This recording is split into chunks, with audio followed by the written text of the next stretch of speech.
del Sacro Trapiave Vilenza vuol dire 25 video per 50 chiese che sono raccontate, filmate e citate. Vuol dire un grande progetto sulla scia dei luoghi del sacro in terra UNESCO per valorizzare e promuovere la bellezza, l'arte sacra, la cultura, la spiritualità di questo territorio.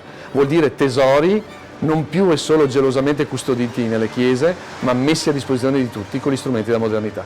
Una banca del territorio che ha proprio, oltre che a sostenere l'economia locale, ha anche nel suo proprio statuto quello di valorizzare i beni artistici e culturali e quindi di essere a fianco, come in questo caso con QDP News, con l'Istituto Beato Toniolo, con la Diocesi di Vittorio Veneto e con i parroci a valorizzare questi beni presenti nelle chiese dei nostri territori, che sono un vero e proprio patrimonio che deve essere conosciuto.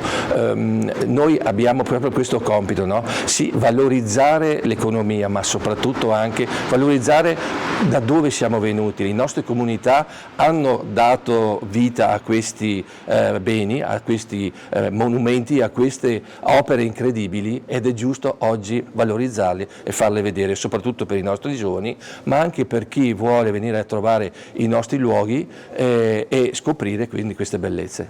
Beh, sicuramente un ruolo importante, perché l'ufficio arte sacra, l'ufficio preposto alla valorizzazione e soprattutto alla conoscenza, ma anche al restauro, alla conservazione degli edifici e dei beni mobili della diocesi, all'interno di questo progetto plaude, perché è un modo questo per valorizzare, per far conoscere, ma soprattutto per presentare in maniera semplice e divulgativa ciò che la diocesi custodisce come un tesoro di arte, fede e spiritualità.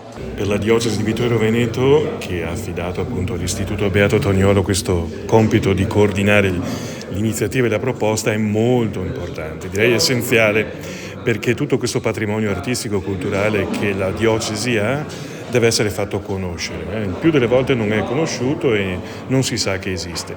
Invece per una diocesi è molto importante farlo conoscere, proprio per quella missione che è una chiesa, che è quella di annunciare il Vangelo.